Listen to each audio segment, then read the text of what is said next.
Welcome back to Afternoon Live. More people than ever are living to be 100 years old and then some. So here to share the secrets to longevity, we welcome the author of The Big 100, The New World of Super Aging, William Kole. Thanks for being here today, William.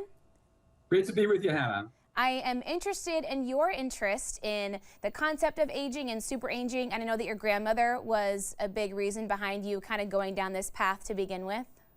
Yeah, she kind of kindled within me a lifelong fascination with these extraordinary people.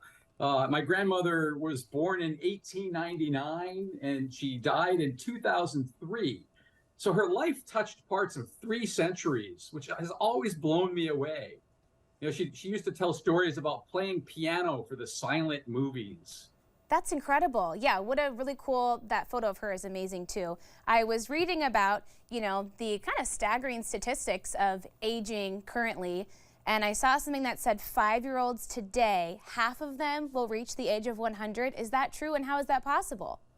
Well, I know it sounds crazy, but this is the projection from experts at Stanford University's Center on Longevity. And they're basing that mostly on just the fact that we're doing a better job at treating and in some cases curing the things that kill us. And so they're projecting that this will be, half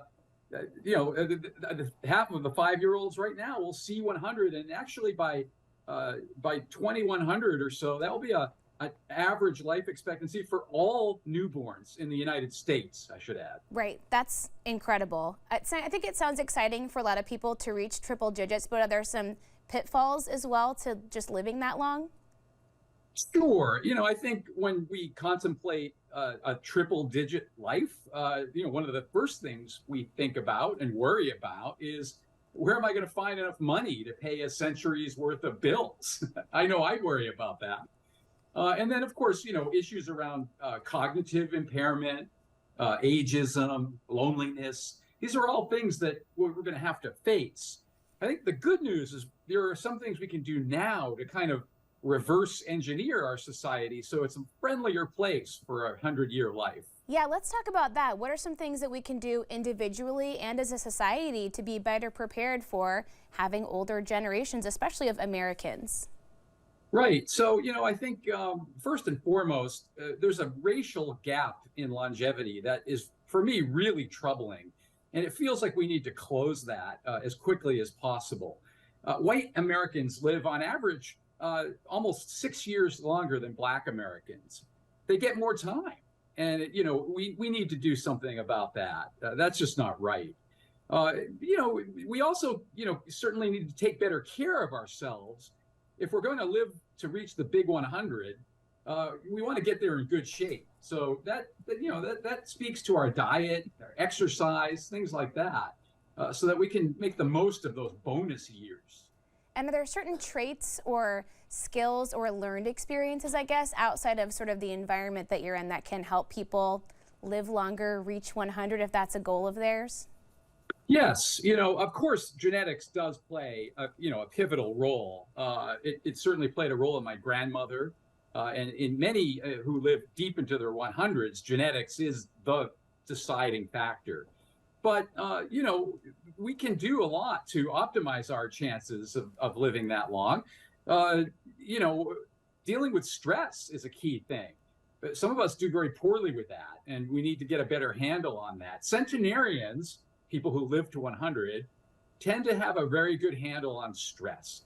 They also tend to be really positive people. And so looking on the bright side can help us.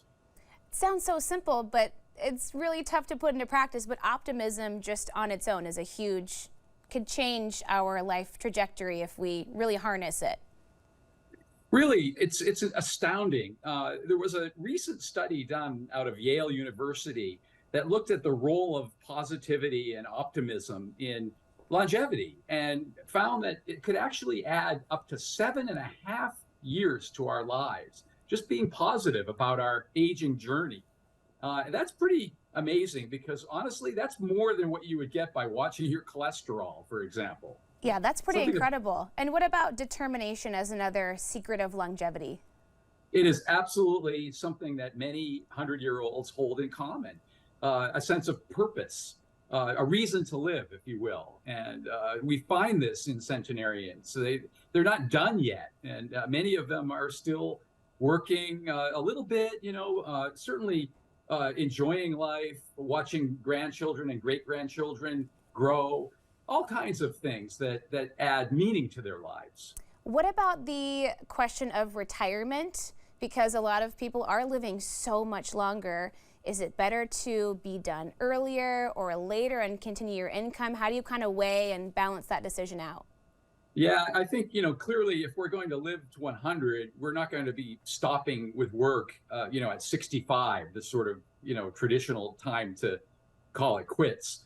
And we may not be able to financially. We may need to work, into our 70s or maybe even early 80s. Not a very appealing thought for many people. But again, if that can be married with a sense of purpose in our lives, that alone can possibly keep us going. The other thing we need to do is think about all of this much earlier. We tend to think about it when we're 50. We need to start thinking about these things in our 20s and 30s. Absolutely, because you also spoke with a lot of folks who are at the top of their game later in life, people like Dr. Jane Goodall, Iris Apfel. I'm such a fan of hers. She is a fashion icon at 101 years old. What did you learn from their experiences? Again, just, they have such a zest for life. They also have a great sense of humor. Moving through life with a light heart, it really does help a lot, and yes, they have a reason to keep going. They do a great job with, channeling all their energies into something outside of themselves, which is a higher purpose, if you will. That's another thing that really keeps a lot of these centenarians going. Makes a lot of sense. Hey, thank you so much for your time today, William. It was great to chat with you. Great to be with you. May you live 100 years. Oh, I hope so. You too. The book again is The Big 100. We'll have more information on our website at katu.com. We'll be right back with more Afternoon Live right after this.